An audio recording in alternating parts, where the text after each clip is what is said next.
Přátelé, dnešní den byl velice náročný.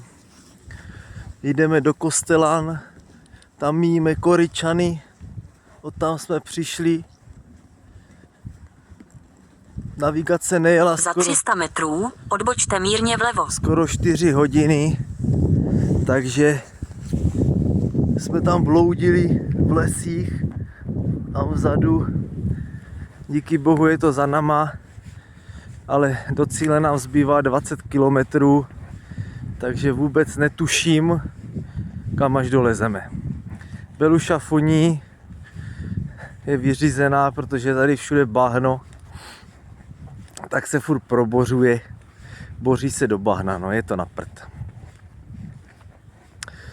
Tak uvidíme, kam dolezeme a já vám natočím závěr, no. Je to tady krásný, i když je zatažený, tak je to nádhera.